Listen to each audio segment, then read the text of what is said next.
बिस्मिल्लाहिर्रहमानिर्रहीम। Here is doctor Sheeba. आज मैं एनाटॉमी का फर्स्ट लेक्चर जो है वो डिस्कस कर रही हूँ आपके साथ। What is anatomy? Anatomy is identification and description of the structures of living things. It is a branch of biology and medicine.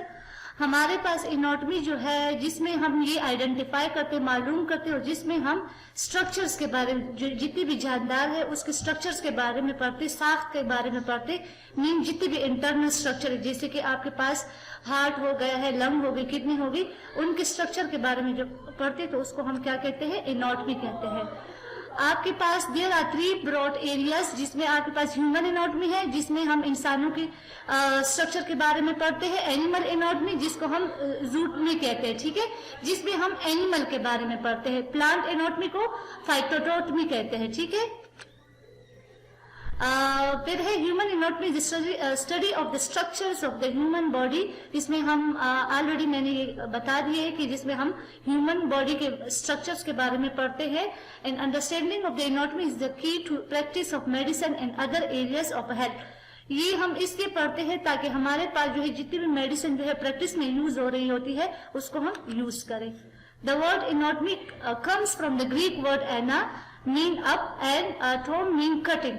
आपके पास जो है ये ग्रीक वर्ड से निकला है, जिसका मतलब है कि आपके पास एनाटॉमी जिसको हम एक स्ट्रक्चर है उसको कट कर देते हैं और फिर हम उसको पढ़ते हैं, ठीक है, या हम उसके बारे में पढ़ते हैं। जिस तरह के आपके पास हार्ट है, हार्ट की हम मिसाल के तौर पर उसकी कटिंग करते हैं, उसके हम इंटरनल स्ट्रक्चर देखते हैं कि आपके पास ये राइट एट्रियम है, ये लेफ्ट एट्रियम है, etcetera etcetera. Traditionally, studies of anatomy have involved cutting up or dissecting organism. Dissecting organism का मतलब ये है कि एक चीज को हम काटते हैं। Now, however, imaging technology can show us much about how inside of the body work, reducing the need for dissection. अच्छा, आजकल हमारे पास कुछ ऐसी टेक्नोलॉजी आई है जिसको हम रेडियोलॉजी भी कह सकते हैं या इमेजिंग टेक्नोलॉजी भी कह सकते हैं, जिसके थ्रू हम इंटरनल स्ट्रक्चर्स को देख सकते हैं। पहले तो हम इंटरनल स्ट्रक्चर को थ्रू जो है वो ऑपरेशन वगैरह करके, सर्जरी वगैरह करके हम देखते थे, लेकिन अभी जो है वो हम सबसे पहले सर्जरी होने से पहले हम जो है सबसे पहले उसकी इमेजिंग करते हैं। अभी आपके पास है ब्रांचेस ऑफ एनाटॉमी, जिसमें आपके पास है ग्रोस एनाटॉमी। ग्रोस एनाटॉमी में आपके पास पहले जो है वो सिस्टेमिक आ जाते हैं। सिस्टेमिक में आपके पास बहुत सारे हैं, लेकिन इसमें कुछ है कि आपके पास है, एक है मायोलॉजी, मायोलॉजी जिसमें हम मसल्स के बारे में पढ़ते हैं, एक है ऑस्टियोलॉजी जिसमें हम बोन्स के बारे में पढ़ते हैं, और फिर आपके पास है न्यूरोलॉजी जिसमें हम नर्व्स वगैरह, नर्वस सिस्टम के बारे में पढ़ते हैं, जिसमें स्पाइनल कॉर्ड के बारे में पढ़ते हैं। एंजियोलॉजी, एंजियोलॉजी का मतलब ये है कि जिसमें हम वस्कुलर सिस्टम, वस्कुलर सिस्टम का मतलब है कि वेन, जिसमें आयोटा आ जाता है, पल्मोनरी वेन, पल्मोनरी आर्टरी, ये सब कुछ आ जाता है, ठीक है। और इसके अलावा आपके पास जो है माइक्रोस्कोपिक एनाटॉमी है। माइक्रोस्कोपिक एनाटॉमी जो है जिसमें हम एक ऐसी चीज को, एक स्ट्रक्चर को जब हम माइक्रोस्कोप के थ्रू, बहुत छोटी चीज होगी, जिस तरह की बैक्टीरिया हमें आंखों के थ्रू, मीन नेक आई के थ्रू नजर नहीं आता, लेकिन हम माइक्रोस्कोप को यूज करते हैं और उसके थ्रू वो छोटी सी चीज हमें बड़ी नजर आती है। हिस्टोलॉजी, हिस्टोलॉजी में आपके पास क्या होता है कि इसमें भी आपके पास जो है एक स्ट्रक्चर को हम माइक्रोस्कोप के थ्रू देखते हैं। सेल बायोलॉजी, सेल बायोलॉजी को हम साइटोलॉजी भी कहते हैं। साइटोलॉजी का मतलब ये है कि एक सेल के बारे में पढ़ते हैं कि सेल के अंदर क्या है। सेल के अंदर बहुत से स्ट्रक्चर है, जिस तरह के डीएनए है, क्रोमोसोम्स है, सेल मेम्ब्रेन है, इसमें आपके पास बहुत सारी चीजें हैं, ठीक है। साइटोजेनेटिक, साइटोजेनेटिक का मतलब ये है कि इस सेल का जीन्स क्या है, जेनेटिकली ये जीन्स किस उससे आया है। मिसाल के तौर पर अब एक सेल है पेरेंट सेल, पेरेंट सेल जो है अब हमारे फादर या मदर जो है वो हमारे जैसे है, तो उसके थ्रू जो है हम स्टडी करते हैं कि ये जेनेटिकली सेल के बारे में जो पढ़ते हैं। सरफेस एनाटॉमी, सरफेस एनाटॉमी में आपके पास क्या होता है, जिसको हम जो है डीपर स्ट्रक्चर को in relation to the skin पढ़ते हैं। डीपर स्ट्रक्चर मीन आपके पास जितने भी अंदर के ऑर्गन्स हैं, ठीक है, जिस तरह के हार्ट है और हार्ट का जो है हार्ट का जो है आपके पास क्या होता है कि मींस मिसाल के तौर पर एक बीमारी आ जाती है, ठीक है, तो उस पे जो है वो आपके पास क्या होता है कि दिल की बीमारी जब आ जाती है तो आपके पास जो है वो या एंजाइना वगैरह हो जाता है, तो आपके पास जो है वो पसीना वगैरह आ जाते हैं। तो आपके पास जब डीप स्ट्रक्चर जो है वो हम in relation to the skin पढ़ते हैं तो उसको हम सरफेस एनाटॉमी उसको कहते हैं। ये आपके पास क्लिनिकली प्रैक्टिस में बहुत ज्यादा फायदेमंद है।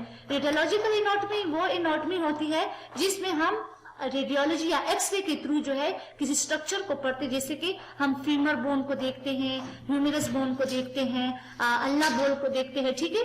डेवलपमेंटल एनाटॉमी या एम्ब्रियोलॉजी, जिसमें हम क्या इसमें हम ये पढ़ते हैं कि from the foetus to the baby birth, means आपके पास एक बच्चा है जो कि माँ के पेट में है, उसको हम फीटस कहते हैं, ठीक है। उसकी स्टडी से लेकर मीन्स हम फीटस की स्टडी को जो है एम्ब्रियोलॉजी कहते हैं, उस वक्त तक जब तक वो जो है डिलीवर नहीं हुआ होता, ठीक है, तो उसको हम क्या कहते हैं, एम्ब्रियोलॉजी कहते हैं। अब आपके पास 10 बॉडी सिस्टम है जिसमें है स्केलेटल सिस्टम। स्केलेटल सिस्टम में आपके पास बोन्स आ जाते हैं जिसमें हड्डियां वगैरह होती है। कार्टिलेज आपके पास क्या होता है कि ये आपके पास जॉइंट्स वगैरह के ऊपर होते हैं, मींस जॉइंट्स के दरमियान होते हैं, जो कि आपके पास क्या करता है कि दो बोन्स को रगड़ने से बचाता है जॉइंट्स, और आपके पास जो जोड़े होती है उसमें भी स्केलेटल सिस्टम आ जाते हैं। मस्कुलर सिस्टम आपके पास इसमें मसल्स आ जाते हैं, पट्टे आ जाते हैं, जो कि आपके पास मूवमेंट में, चलने फिरने में और सांस लेने में हेल्प देते हैं। नर्वस सिस्टम आपके पास एक ऐसा सिस्टम है जिसमें हम दिमाग के बारे में पढ़ते हैं। स्पाइनल कोड आपके पास जो है ये स्पाइनल कोड के बारे में पढ़ते हैं, और स्पाइनल कोड से फिर आपके पास स्पाइनल नर्व जो निकलते हैं उसके बारे में पढ़ते हैं, ठीक है। और ये आपके पास क्या करता है, that relieve the electrical impulses between the brain and spinal cord and the rest of the body.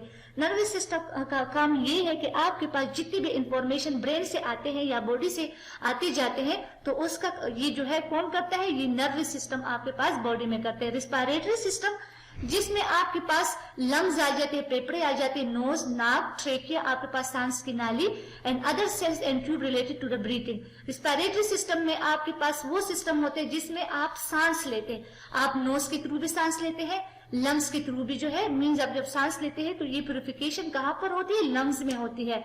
इसके अलावा आपके पास और सिस्टम भी है जो कि ब्रीथिंग में हेल्प देती है। कार्डियोवास्कुलर सिस्टम वो सिस्टम होती है जिसमें आपके पास सारे जो है वो हार्ट के रिलेटेड चीजें आ जाते हैं।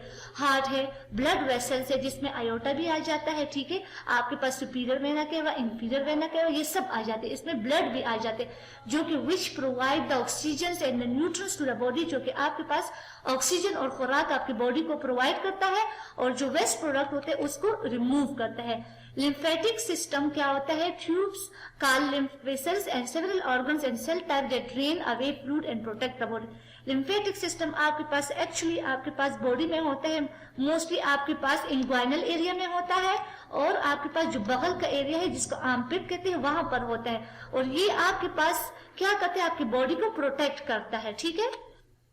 एंडोक्राइन सिस्टम क्या होता है जिसमें आपके पास एक ऐसे ऑर्गन जैसे कि पेंक्रियाज हो जाता है, ठीक है, जिसको हम लबलबा कहते हैं, लिवर, कलेजा जिसको हम कहते हैं, टेस्टिस ये आपके पास मेल में होते हैं, ओवरीज जो है वो फीमेल में होती है, जिससे टेस्टिस वो होते हैं जिसमें आपके पास टेस्टोस्टेरोन रिलीज होता है, और ओवरीज जिससे आपके पास एग्स रिलीज होते हैं, and the gland that produce and regulate the hormone and other chemical signals.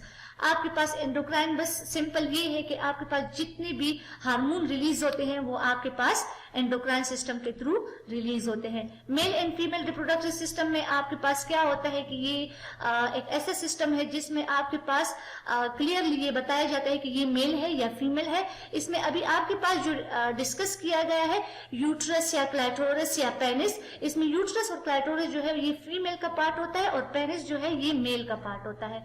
Urinary system में आपके पास क्या होता है कि जितनी भी वेस्ट यूरिन वगैरह जो पास आउट होती है या वेस्ट प्रोडक्ट पास होते हैं वो आपके पास यूरिनरी सिस्टम में आते हैं, और उसमें ये कौन कौन सी चीजें हैं, किडनी, जिसको हम गुर्दे कहते हैं, ब्लैडर, मसाना जिसको कहते हैं, विच फिल्टर द ब्लड, आपके पास ब्लड को, खून को साफ करता है, रिमूव द वेस्ट प्रोडक्ट, आपके पास जो है जितने भी गंदगी चीजें होती है वो बाहर निकालता है, और प्रोड्यूस एंड एक्सक्रीट यूरिन, और यूरिन बाहर निकालता है।